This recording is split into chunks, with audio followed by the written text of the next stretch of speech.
কিভাবে শান্তি পাইলেন? এই যে জিকিরের মাধ্যমে কি পেটের খোরাক হয়েছে? আপনি এই জিকিরের মাধ্যমে আপনার পেট ভরে নাই, কিন্তু কাল্প ভরছে। এখন আল্লাহ পাক কোরআনে জিকিরের অনেক কথা বলছেন যে তোমরা যখন নামাজ পড়বে, ইজা কাদাইতুমুস সালাত ফাযকুরুল্লাহ কিয়ামান ওয়া কুদাও আলা যুনুবিকুম। তোমরা যখন নামাজ শেষ করবে তখন আরেকটা তোমরা ইবাদতের মধ্যে ডুবে যাবে। সেই ইবাদতটা কি? জিকির। নামাজের পরে কিন্তু নামাজের ভিতরে জিকির আছে। নামাজের পরেও আল্লাহ পাক নামাজের পরে আরো খাস ভাবে বলছেন যে নামাজের পরে খাস ভাবে জিকির কর। এই জিকির গুলো কিরকম ভাবে করবে? সর্ব অবস্থায় তুমি দাঁড়ায় করতে পারবে, তুমি বসে করবে এবং শুয়ে, যে কোনো ভাবে হোক তোমাকে জিকির করতে হবে, জিকির ছাড়তে পারবে না। আমি অনেক সময় বলি, প্রসঙ্গ অনেক প্রসঙ্গ আসে, বলে আমি বলি যে আমাদের নামাজ পড়তে হবে। তরিকতের নামাজ আছে না, খালি শরীয়তের নামাজ নাকি? বড় পীর সাহেব বলছেন যে তুমি যখন নামাজ আরবিতে বলে সালাম, আমরা কই রোজা, আরবিতে বলে সম। সম বললে কি বুঝবে সাধারণ মানুষ? না, বলবে রোজা। রোজা বললে সবাই বুঝবে যে রোজা মানে রমজান মাসে সারা দিন না খেয়ে থাকা। খালি না খেয়ে থাকলে কি রোজা হয় নাকি? অনেক কিছু আছে, অনেক কিছু আছে। এই সম বলো, ইবাদত বলো, যে কোনো ইবাদত বলো, নামাজ, রোজা, হজ, যাকাত, এসেটটা না ফরজ, অব্লিগেটরি, এসেটটা। আরো তো আছে ইবাদত, নেই আরো অসংখ্য ইবাদত। এই যে সালাম দিই আমরা, এটা তো ইবাদত। সালাম যে দিই এটাও তো ইবাদত। জাকেররা যে রাস্তাতে, ওই সময় কি বাজারে যাওয়ার সময় সবাই রুজু থাকে নাকি? রুজু থাকে? থাকে না। কিন্তু ওই যে বাজারে যাওয়া, রাস্তাতে হাইটা যাইতেছে, একজন পাশাপাশি যাইতেছে, একজন ওয়াহাবি আর একজন তাসাউফপন্থী জাকের, দুইজন যাইতেছে পাশাপাশি। দুইজনে কিন্তু মুসলমান নামের নাম তারা ধারী, দুইজনই মুসলমান। হাইটা যাইতেছে, বামে আছে ওয়াহাবি আর ডাইনে আছে সুন্নি তাসাউফপন্থী। দুইজনে যাইতেছে হাইটা। এই হাইটা যাওয়াটা কি? শরীয়তের ভাষায় এই হাঁটাটাকে কি বলা হয়? মুবাহ। মুবাহ, মুবাহ মানে কি? জায়েজ কাজ, বৈধ। এই মুসলমানরা যে বাজারে যাবে হেঁটে বা যে কোনো জায়গায় যাক, তারা যে রাস্তা দিয়ে হাঁটবে, এই হাঁটাটা হচ্ছে বৈধ কাজ, অবৈধ কাজ না। অবৈধ কাজ হলে আমরা কি হাইটা বাজারে যাওয়া পারতাম? পারতাম না। বৈধতা দেওয়া আছে। কিন্তু ওই বাম পাশে হাঁটে কেটা ওয়াহাবি, ডান পাশে তরিকতপন্থী সুন্নি হাঁটতেছে। দুইজনেই হাঁটতেছে, দুইজনেই বৈধ কাজ করতেছে, কিন্তু এই দুইজনের হাঁটার ভিতরে পার্থক্য আছে না? এখানেই পার্থক্য। একদিকে হাঁটতেছে ওই বৈধতা নিয়েই হাঁটতেছে, ডাইনের জন বৈধতা নেই হাঁটতেছে, কিন্তু দুইজনের এই হাঁটার ভিতরে পার্থক্য আছে। বাম পাশে যে লোকটা হাঁটতেছে ওয়াহাবি, সে কিন্তু হাঁটতেছে, কিন্তু তার কালবের ভিতরে কিন্তু জিকির নাই। জিকির আছে? ওরা কি মিলাদ শরীফ ভালোবাসে না, দরুদ শরীফ পড়ে না। আর ডান পাশে যিনি আছেন তার তরিকতপন্থী, তার কালবের ভিতরে জিকির আছে না? খাজা বাবা শিক্ষা দেন নাই পবিত্র শাহাদাত আঙ্গুল দ্বারা? দেয় নাই? দিছে। কোথায় দেখাইছে? কও মুখে বাম দিকে। ওটা কি বলছেন? যে এটা কাল। এখানে কি? আল্লাহর ঘর। এটা বলেন নাই? কুলুবুল ইনসানি বাইতুর রহমানের ঘর। রহমান কে? রহমান আল্লাহ। বলা হয় নাই যে কুলুবুল ইনসানি বাইতুল কাহার? কাহারের ঘর, কাহার তো তোমাকে শাস্তি দেবেন। আল্লাহর যে নাম কাহার, ওই কাহার নামের ইয়েতে আল্লাহর যে গুণ বিশিষ্ট, আল্লাহর যে চরিত্র স্বভাব, আমার নবীজি বলছেন আল্লাহর স্বভাব ধারণ করো, আল্লাহর স্বভাব ধারণ করো। আল্লাহর স্বভাব তো 99টা আছে, তার ভিতরে আল্লাহ পাক বাইসা নিছেন কোনটা? রহমান। রহমান দিয়ে বুঝাইছেন কালবের বৈশিষ্ট্যটা, অর্থাৎ ওই কালটা হচ্ছে রহমানের ঘর। রহমান কে? রহমান শব্দের অর্থ কি? রহমান হচ্ছে দয়াময়। তাহলে মুমিনের কালটা হচ্ছে দয়াময়ের ঘর, দয়াময় ঘর। সেখানে শুধু দয়া দয়া দয়া দয়া যদি থাকে তাহলে আর কোন অসুবিধা আছে?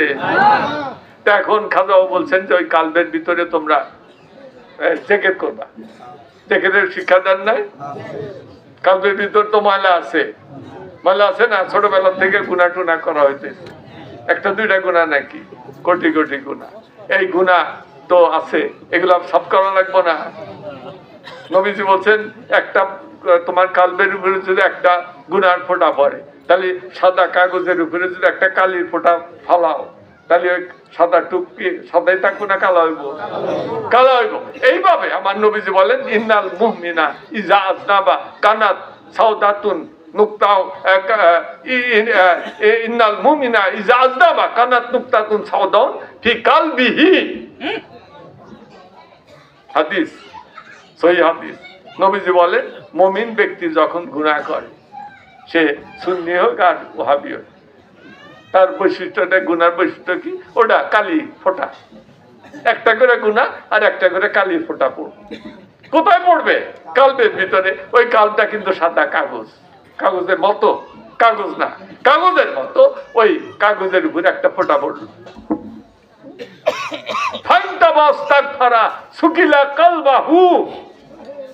যদি তওবা করো তাহলে ওই গুনাহটা আবার মিছা দেব। কালির দাগ পড়ছিল না, ওই কালির দাগটা পুইছে আবার ওই ভিতরে সাদাটা বাড়াই। কিন্তু তুমি যদি একের পর এক গুনাহ করতেই থাকো, তওবা না করো, তাহলে ওই গুনার ফোঁটাটা বাড়তে বাড়তে সমস্ত তোমার কালবোটা এই কালিতে, গুনার কালিতে আচ্ছাদিত হয়ে যাবে। একবার গেছে। বড় হুজুর কইতো যে বুড়া মানুষ, আমরা তো বুড়া, বড় হুজুর কইতে যে বুড়াদের যে দাড়ি পাকে, একবার পাকে, তারপর আরো বয়স বাড়তে থাকে, আবার পাকে, এরকম। এখন যারা কালো দাড়ি আছে এরা তো বোঝে না, যারা দাড়ি পাইকা গেছে ওরাও তো জানে যে এখন তারা তাড়াতাড়ি ওই পারে যাওয়ার জন্য তাদের ক্ষেত্র হয়েছে, তাই না? বাঁচতে পারবা কেউ? পৃথিবীর সাধ্য আছে? প্রস্তুত হও, প্রস্তুত হও ওই পারের জন্য। সাথী লাগবো না, খাজা বাবাকে লাগবে না। এইভাবে থাকো। আমি সব সময় বলছি যে তোমরা কার সঙ্গে থাকবে এটা এখন সিদ্ধান্ত না। আমি অনেক সময় বলছি এভাবে, এটা হাদিস শরীফের দিকে খেয়াল করে বলছি, নিজের থেকে বলি নাই, হাদিস শরীফের দিকে খেয়াল করে বলছি যে তোমরা যদি আমার সাথে এই দুনিয়ায় থাকো, আমার সাথে পরকালে হাসরে থাকবে।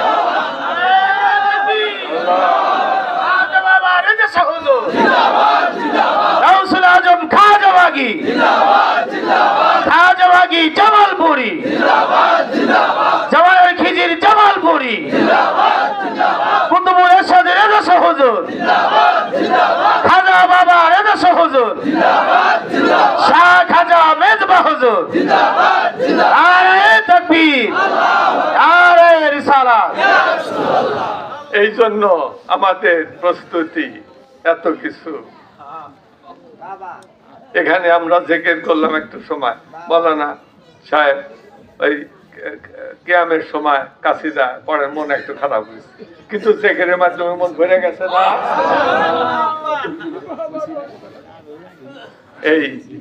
এটা কিন্তু দিলে আপনি যে জিকির করছেন এতে কিন্তু আপনার আমার দেহের জুদর স্টোমাক ওর ভিতরে কিন্তু একটা দানাও যায় নাই না গেছে আরো হজম হয়েছে এই যে দাঁড়ায় জিজ্ঞেস করছেন আরো হজম হয়েছে কিন্তু দেলের পেট ভরে নাই দেলের পেট লাইন একটার পর একটা বলা হয় যে ফুরুই মাথায় শাখা প্রশাখা একটার গাছের একটা ডাল থাকে নাকি ডাল একটা না অসংখ্য ডাল থাকে না দয়াল নবীজি যায় সেদিন সিদ্ধাতুল মান্তায় গেছিলেন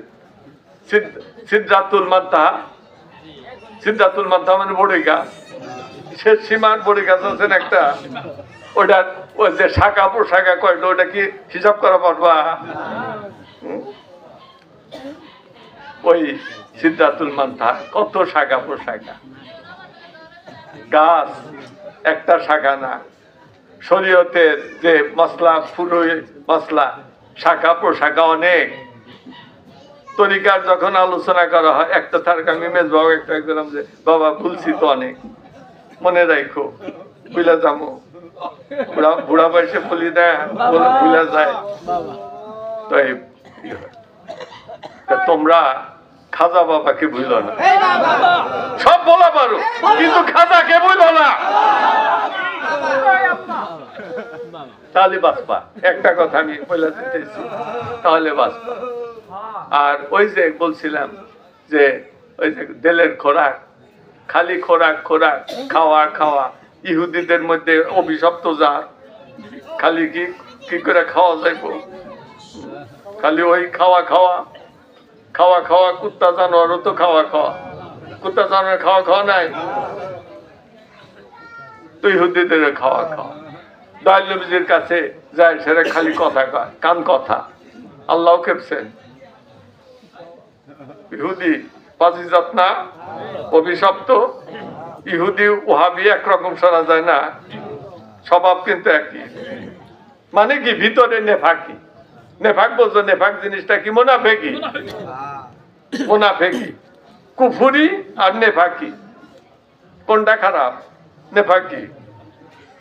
নেফাকির শাস্তি বেশি কুফুরির শাস্তি সে ইন্নাল মুনাফিকিনা ফিদ-দারকি আসফালি মিনান নার জাহান্নামের তলদেশে থাকবো না জাহান্নামের তলদেশ এই হইতেছে মুনাফিক এই মুনাফিকরা তো জ্বালাইব না নবীজিকে জ্বালাইছে না ওহাবিরা জ্বালাইতেছে না এখন ফিলিস্তিনের মুসলমানদের জ্বালাইতেছে না এই কাফের জ্বালাইবই কারণ কাজই তো জ্বালান আল্লাহর দল জ্বালানো এদের কাজ পৃথিবীতে দুইটা দল আছে একটা হচ্ছে কি হিজবুল শয়তান আর একটা হিজবুল্লাহ আল্লাহর দল আছেন একটা আল্লাহর দল কারা আমাইয়া তাআল্লাহ ওয়া রাসূলুহু আল্লাযিনা আমানু ফাইন্না হিজবাল্লাহি হুমুল গালিবুন তাদের বিজয় তো চূড়ান্ত তারাই বিজয় কারা হিজবুল্লাহ বিজয় অনেক দেখা যায় যুদ্ধে মুসলমানরা পরাজিত হয় তারপরে বিজয় তারপরে বিজয়ের হিসাব তো পরকালে এই কালে নাকি তার সুতরাং ওইভাবে হিসাব করা লাগবে মুসলমান হয়েছে তো ওইভাবে হিসাব করে চলা লাগবে আর ওই যে ইহুদি সারা কানে দমিজের কান কথা আমার কান কথা শোনা লাগবে আর মুনাফিক ওরাও এসে এখন এই সাহাবা কিরাম নবীজির কাছে কত কথা শুনবার আশা করে বসে থাকে ওই শয়তানের দল ইহুদি মদিনার থেকে 6 মাইল দূরে তাদের একটা ঘাঁটি আছে ঘাঁটি ছিল ওই যুগে খাইবারের যুদ্ধের কথা শোনো নাই হযরত মাওলা আলী কিভাবে যুদ্ধের কপাট ভাঙলেন কপাট ভাঙার পর এটা ফিকা পারছিলেন ওই কপাট লোহার কপাট ধরে তিনি ঢাল বানায় যুদ্ধ করছিলেন তারপর যুদ্ধের পরে যখন ওইটা ফিকা ফালাই দিলেন ওইটা 13 জন সাহাবী উল্টান পারেন নাই এত ওজন ওই খাইবারের যুদ্ধের কথা শোনো নাই সেখানে কারা থাকতো ইহুদি নবীজি যখন আসলেন দেখলো যে বেকায়দা আগে তো মনে করছি যে নবী রাসূল সব ভাই আমাদের মতো করে কথা কইব এখন উল্টা কয় আমরা এই সুদি ব্যবসা করি, এত সুদকে হারাম করে দিচ্ছেন কোরআনে। আহল্লাল ভাইয়া হারামার রেবা, রেবা তো হারাম। এত আমাদের ওদের পেটে লাথি পড়ছে না, বিগড়ে গেছে। এখন নবীজিকে জ্বালাতন করা লাগবে, প্রকাশ্যে তো পারে না। তলোয়ার আছে, খালিদ বিন ওয়ালিদের তলোয়ার, তারপর আল্লাহ সিংহ, মাওলা আলী, জুলফিকার, এটা ভয় পায়, এলে তো কিছু করা যাবে না। এখন কি করে দয়াল নবীজিকে জ্বালান যায়? এই সাহাবায়ে কেরাম আয়েশার বাইরে, ওরা সামনে এসে, যারা বদমায়েশ জোর, ওরা এসে পুলিশে গুতা টুতে সামনে এসে বলছে, নবীজি নামাজ পড়ে, সামনে এসে এই মোনাফিকরা দাঁড়ায়, আব্দুল্লাহ ইবনে উবাইর লোক না দাঁড়ায়, কিসের নামাজ? রুকু সেজদা সব ঠিক বাইরের থেকে, কিন্তু ভিতরে তো ঠিক নাই। কিন্তু দাঁড়াইছে কি সামনের কাতার। দয়াল নবীজি কোথায় আছেন? কোন কাতারে? ইমাম, নবীজি ইমাম, আর ওই এরা মুনাফিকরা দাঁড়াইছে। আর হযরত বেলালে কোনইটা পিছনে ফালায়, একামত দিবে, 3-4 কাতার পরে বলে যায় এই শয়তানেরা। এখন হুজুর পাক সাল্লাল্লাহু আলাইহি ওয়াসাল্লাম দেখলেন যে এরা তো শয়তান। রুকু সেজদা, আমি বলছি যে আমি সবসময় অনেক ওয়াজ করছি যে তোমরা নামাজ পড়বা। বড় বিশ্বাস বলছেন যে শরীয়তের নামাজ এটা তো সবাই দেখবো, কিন্তু তরিকতের নামাজও কিন্তু তোমরা পড়া লাগবে। ওই তরিকতের নামাজটা কি? আহম্মদী সুরতের নামাজ। আহম্মদী সুরত শেখা লাগবো না। তরিকার ওয়াজ শুনলা বড় বড় সাররাত ধরে, আহম্মদী সুরতের নামাজ বুঝলা না। এই জন্য বড় বিষয় বলছেন যে সালাতুর শরিয়াতি সালাতুর তরিকাতি, তরিকতের সালাত পড়ো নাই। ওই শরীয়তের সালাত পড়ে আব্দুল্লাহ ইবনে উবাই জাহান্নামের তলদেশে গেছে, আর তরিকতের সালাত ছিল না। এই জন্য তার স্থান কোথায়? জাহান্নামের একবার সর্বনিম্ন স্তরে। কি জন্য? সে তো নামাজ পড়ছে, সে তো দয়াল নবীজির সাথে কণ্ঠ মিলায় কালেমা তাইয়্যিবা পাঠ করে মুসলমান হয়েছে। তারপরেও তার স্থান কেন জাহান্নামের তলদেশে? আমি বলছি আহম্মদে সুরতে নামাজ পড়ো। আহম্মদী সুরতের নামাজ আলেফ হা মিম দাল, আহমদ, আহমদ, আহম্মদ না আহমদ। এই আহমদ সুরতে নামাজ পড়ো। আহম্মদ আলেফের কিয়ামুন, রুকুন, সাজদাতুন, উদুন, এই চারটা হয়েছে না? এই 4টা লাগবে। এখন ওই আব্দুল্লাহ ইবনে উবাই দল মসজিদে নববীর সামনের কাতার পুরা করছে। সাহাবায়ে কেরামকে কোন গুতা মেরে ওহাবি করে বেশি না, চোট বেশি না, কোথায় পিছনে ফালাই দিছে। কি করা? তুমি তো পারবা না। একজন সামনে দাঁড়াইছে, তাকে তো ঠেলা, তাকে টান দেয়া পিছনে ফালায় তুমি সামনে আসতে পারবে না, নিষেধ আছে। কিন্তু সামনে তো রয়েছে ওহাবি, আব্দুল্লাহ ইবনে উবাইর দল, মুনাফিক। এগুলো তো সরানেরও কোনো আইন নাই যে তুমি সরাই দিবে ঘাট ধরে কি মসজিদে বাইর করে পারবা কোনো মুসল্লি? তাহলে জেরা রইব না মসজিদে, জেরার বিপদ নাই। এই জন্য নবীজি দেখলেন যার তো সামনে সব ঠিক, শরীয়তের নামাজ তো পুরাপুরি পড়লো, কিন্তু তরিকতের তো নামাজ নাই। এই জন্য তিনি সালাম ফিরে রাগ ঝাড়লেন, পিছন দিকে তাকাইলেন। আকিমুর রুকু সুজুদা ফাল্লাহি ইন্নী আরাকুম মিন বাদি। ওদের দিকে তাকায় বললেন তোমরা রুকু সিজদা ঠিক মতো করবে। ভিতরে তো তোমাদের নাই, বাইরে আছে, ভিতরে নাই। রুকু সিজদার ভিতরে তাসবিহ তাহলিল নাই। তোমরা মনে করতেছ আমি ইমাম হয়ে সামনে দাঁড়াইছি, আমি শুধু সামনে দেখি, পিছনে দেখি না। আল্লাহি, আল্লাহর কসম, আমি সম্মুখে যে রকম দেখি পিছনেও সেই রকম দেখি।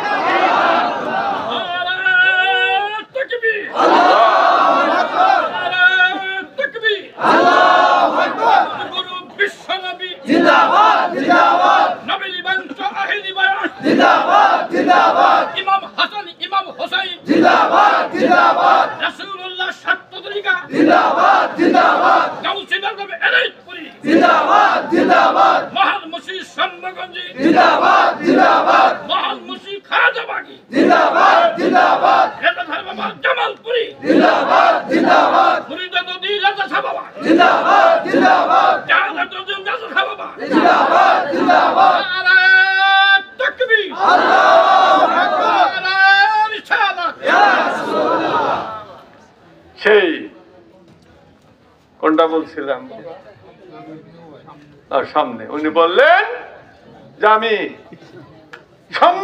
সম্মুখে যে রকম দেখি সেটাও কাজে কি তুমি নামাজ পড়ার সময় তাকায় নামাজ পড়ো না, চোখ বন্ধ করে নামাজ পড়বা, তাকায় তাকায় নামাজ পড়বা। অনেকে বলবো যে আমার তো তাকাইলে হুজুরি কাজ নষ্ট হইব না, হুজুরি নষ্ট হইব না। তুমি ওই নামাজের ভিতরে তাকানোর পর কোন দিকে দৃষ্টিতে থাকবে এটা ঠিক করো, তাহলে আর তোমার হুজুরি কাজ নষ্ট হইব না, তাই না? কিন্তু চক্ষু বন্ধ করা পারবা না। হ্যাঁ, ওজোর আছে, ওজোর আছে, ওজোরের মশলা আলাদা, কিন্তু একবার প্রকাশ্য মশলাটাই চোখ বন্ধ করা পারবা। এখন কি কোনটা বাবা, ওই যে মুনাফিক, আমি সম্মুখে যেরকম দেখি পিছনেও সেরকম দেখি। আকিমুর রুকাও সাজদা ফাল্লাহি ইন্নী আরাকুম মিন বাদি, আমি সম্মুখে যেরকম দেখি আল্লাহর কসম সেই রকম ভাবে পিছনেও দেখি। দয়াল নবীজির এই কথাকে কেউ মিথ্যা বলতে পারবে? বুখারী শরীফের হাদিস, সেই হাদিসকে কেউ মিথ্যা বলতে পারবে না। বলো কাফের হয়ে যাবে, সাথে সাথে কাফের। এক সেকেন্ড লাগবো কাফের হইতে। না সেকেন্ড লাগবে বলা লাগি আমার নবীজি বললেন যে শুধু পিছনে দেখি না, তোমাদের কলবের ভিতরে যে খুশু খুজু সেগুলোও দেখি। ওয়াহাবিরা বলে যে তরিক এলমে মারেফাত, এলমে গায়েব এটা খুঁজা পায় না। সামনে দেখা পিছনে যেটা দেখি না ওইটাই তো গায়েব। কালবের ভিতরে কি খেয়াল করতেছে ওইটাই তো গায়েব। এটা বলে শরীয়ত কোরআন হাদিসে নাই।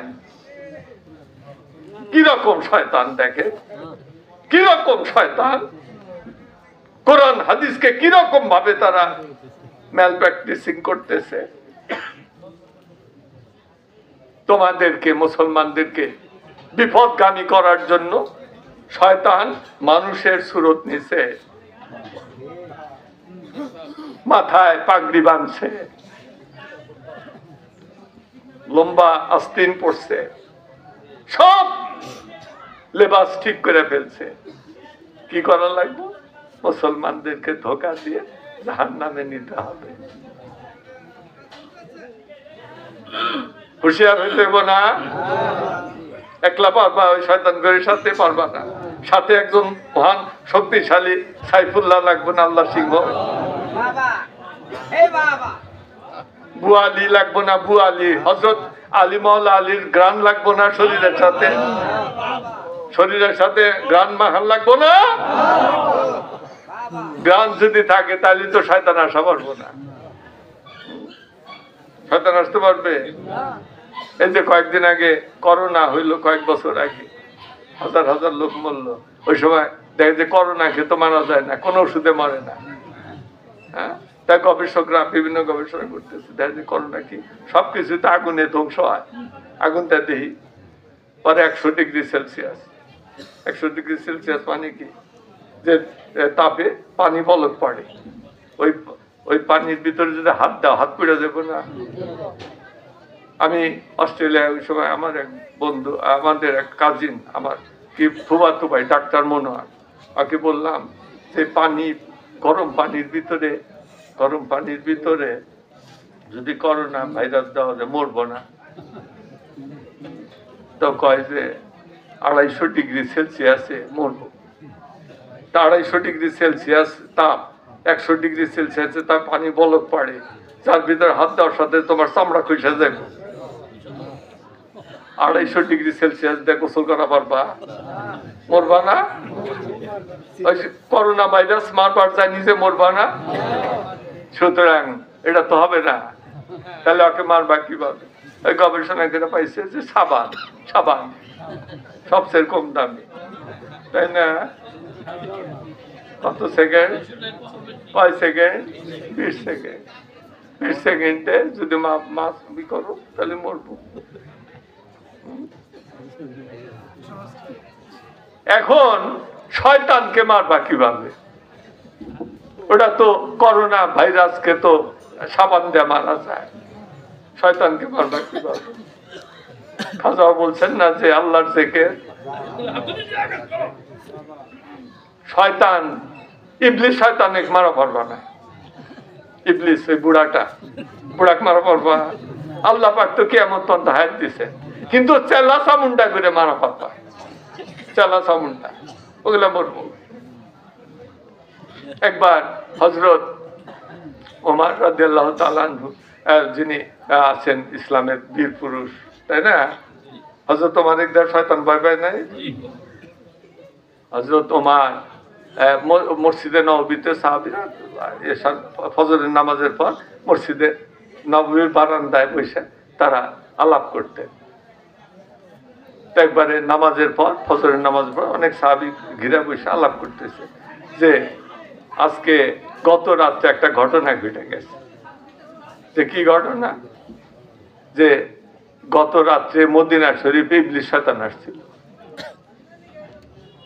ইবলিস শয়তানকে আমাদের মধ্যে একজন সাহাবী ধরে এমন জোরে আছড় মারছিলেন যে হাইগা ফালাইছে এবং পলাইছে, গুরুতর আহত হয়েছে। মরবো না তো, গুরুতর আহত হয়েছে।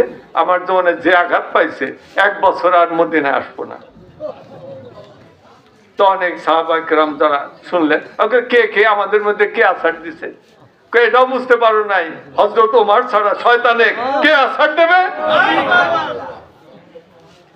এখন তোমরা তো এই যুগে যুগে কি হযরত ওমরের ঘরে ঘরে পাইবে নাকি? তাহলে নিজস্ব হাতিয়ার লাগবো না, সাথে আপন মুর্শিদের রাহা লাগবো না, কামেল পীর রাখতে হবে। খাজা বলছেন যে দেখো বাবা, তরিকার যে 5টা ঘরের 5টা খুঁটি, তার একটা হইতেছে জিকির, 2 নাম্বার মুরাকাবা, 3 নাম্বার কিন্তু তাসাব্বুরে শেখ। হযরত মুজাদ্দেদ আল-ফিসানি রাহমাতুল্লাহ আলাইহি যে সাহেবজাদা ছিলেন, যাকে হযরত মুজাদ্দেদ আল-ফিসানি রাহমাতুল্লাহ আলাইহি কাইয়ুমিয়াত দান করে তাকে তার খলিফা নিযুক্ত করেছিলেন। এবং বলছিলেন যে আমার পরে কাইয়ুমিয়াত এই মোকামটা আমার ছেলে খাজা মাসুম, ওনাকে আমি দিলাম, এবং পরবর্তী পর্যায়ে এই যে মোকামটা আর কারো নসিব হবে না। একবারে কিয়ামতের আগে যখন ইমাম মেহেদী আসবেন, তিনি ওই মোকামের অধিকারী হবেন। তার মাজারও আমি জিয়ারত করলাম, তার আব্বাজানের মাজারের একটু দূরে মহব্বতের সঙ্গে জিয়ারত করলাম। এবং কি বলবো, এই খাজা মাসুম উনি বলছেন যে নকশবন্দিয়া মুজাদ্দেদ তরিকার মূল ভিত্তি হইতেছে তাসাব্বুরে শেখ। তাসাব্বুরে শেখ মানে আপন মুর্শিদের চেহারা মাঝখানে খেয়ালে রাখবে, তাহলে শয়তান আশা করবো না।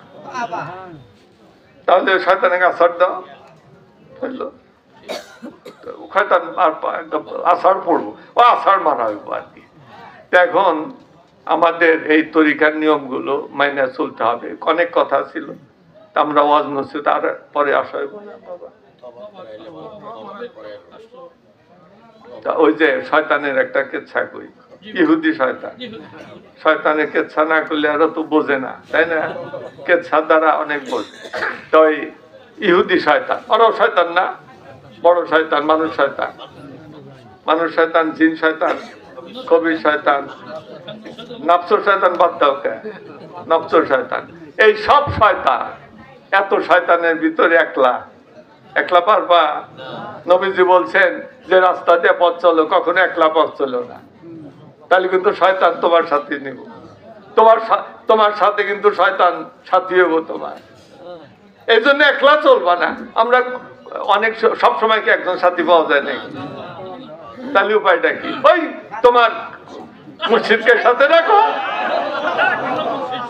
তোমার রাসূলকে সাথে রাখো, তোমার আল্লাহকে সাথে রাখো, তাহলে তো শয়তান আসা পারে না।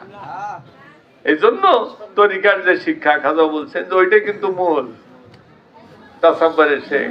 এরপরে মাহসাবা আছে না, সকল আছে না, এগুলো জানা লাগবো।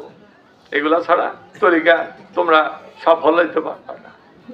আর একটা জিনিস, 4 ফেব্রুয়ারি না, ওটা শরীফ সকালে তো দোয়া হয়, ওটা তো দিবে না তোমরা? আগামী 2রা 3রা 4 ফেব্রুয়ারি 19, 20, 21 মাঘ, রোজ, শুক্র, শনি, রবিবার খাজানে রহমত দরবার শরীফ কুটামুনি সাতকুরা জামালপুরে আল্লাহর মহানলি আলহাজ আল্লামা খাজা রেজা শাহ বাবা জান আপনাদেরকে জিয়ারত করেছেন। মহাপবিত্র উরুসের শাইকার অনুষ্ঠিত হবে কুটামুনি সাতকুরা খাজানে রহমত দরবার শরীফ। সকলেই বলেন নারায়ে তাকবীর, আল্লাহু আকবার, নারায়ে তাকবীর। মহাপবিত্র উরুস শরীফ খাজানে রহমত দরবার শরীফ 21 মাঘ রবিবার।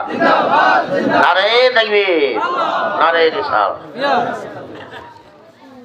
এবং আগামী শুক্রবার 21 মাঘে যে উরুস শরীফ তার চিঠি মুবারক বিতরণ হবে আগামী শুক্রবার 8ই ডিসেম্বর রোজ শুক্রবার খাজাবাগ দরবার শরীফ, খাজাবাগ শম্ভুগঞ্জ খাজাবাগ দরবার শরীফে আগামী শুক্রবার উরুস শরীফের চিঠি মুবারক বিতরণ করা হবে।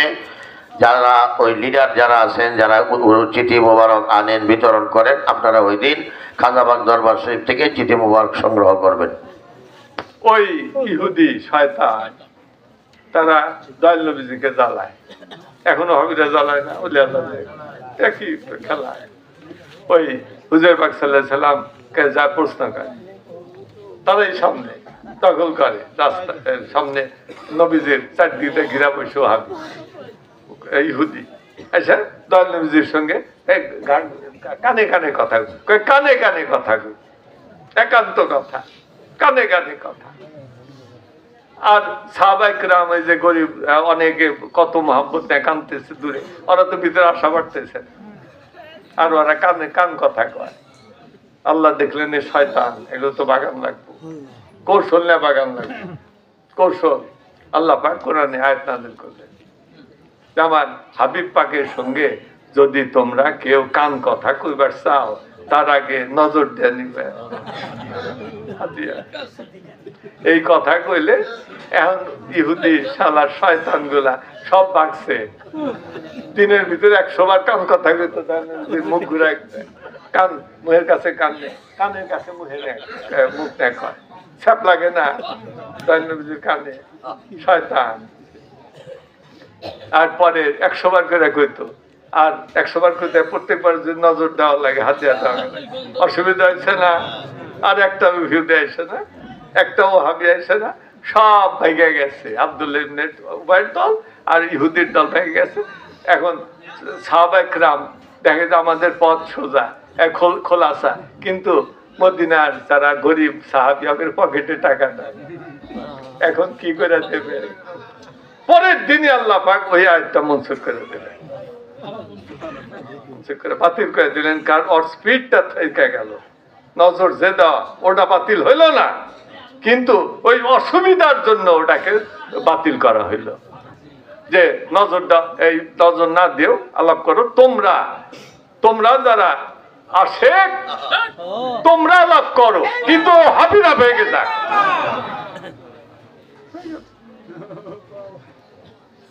এইভাবে ওরা জ্বালাইতো, কিয়ামত পর্যন্ত জ্বালাবে। এখন আপনারা তরিকতের ওয়াজ নসিহত এগুলা বেশি বেশি শোনা লাগবে, তাহলে দিল শক্তি হবো, মজবুত হবো, ইমান শক্তিশালী হবো। কোরআনের ব্যাখ্যা ওরাও দেবে, ওরাও কোরআন পাঠ করবো, কোরআন পাঠ করে তফসিরের কথা করবো যে এই তফসির ওহাবি তফসির আনার সামনে তো, তাই না? আর আমরা যারা আমরা সুন্নি তাসাউফি তফসির ধরবো, একই কথা, কিন্তু অর্ধেকটা তো মিথ্যা, ভুল। কোরআন আল্লাহ পাক বলছেন যে এই কোরআন অনেককে হেদায়েত গাফেল করবে, ইউদিল্লু বি কাসিরা ওয়া ইয়াহদি বি কাসিরা। অনেকে দালাল অনেকে পথভ্রষ্ট করে দেব, আবার অনেকে হেদায়েত করবে। কিন্তু আল্লাহর কোরআন কখনো ফাসিক ব্যতীত কাউকে গোমরাহ করে না। ফাসিক কারা? ফাসিক তো সোজা ব্যাখ্যা দিয়ে দিয়েছে ইমাম মালিক, যে যারা তাসাউফ অবলম্বন করলো। মান তাসাওফা অলাম ইয়াতাফাক্কাহা, মান তাফাক্কাহা অলাম ইয়াতাসাওফা ফাকাত তাফাসসাকা। যে ব্যক্তি শরীয়ত মানলো, তরিকত বানদিল, ফাসিক। ওই ফাসিককে আল্লাহর কোরআন গোমরাহ করে। আর যখন আল্লাহর কোরআন গোমরাহ করে দেয় পাঠ করার পরেও, তার স্থান হয়ে যায় জাহান্নাম। জাহান্নামের উপরে না, কিন্তু একবারে নিচে। এইগুলো কিন্তু তরিকতের কথা। আপনি তরিকতের মাহফিলে বলবেন, দিল তাজা হইব, দয়াল নবীজির প্রতি মহব্বত আসবে। আর ওই মহব্বতটা, নবীজির মহব্বত কি? নবীজির মহব্বত হচ্ছে ইমানের চাবি। চাবি ছাড়া ঘরে ঢোকা পারবা? তাহলে ওই চাবিটা হইতেছে দয়াল নবীজির মহব্বত। আল্লাহ কোরআনে বলছেন যে তোমরা মহব্বত করো। মহব্বত কিভাবে করবা?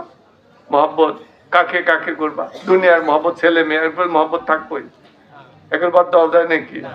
বাদ দিতে পারবে না। দুনিয়ার টাকা পয়সা, সন্তান, এই সম্পদ, ধানের খেত, অমুক খেত, এগুলাকে বাদ দেওয়া যাবে? এগুলোর প্রতি মহব্বত আছে না?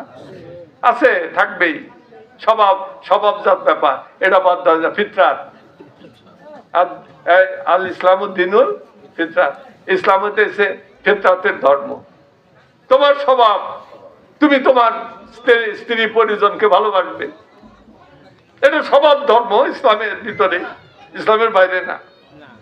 তবে তুমি কিভাবে স্থির করবা যে আমি আমার স্ত্রী পরিজন, দুনিয়ার টাকা পয়সা ভালোবাসবো, আবার আল্লাহ রসুল পীরেকে ভালোবাসবো?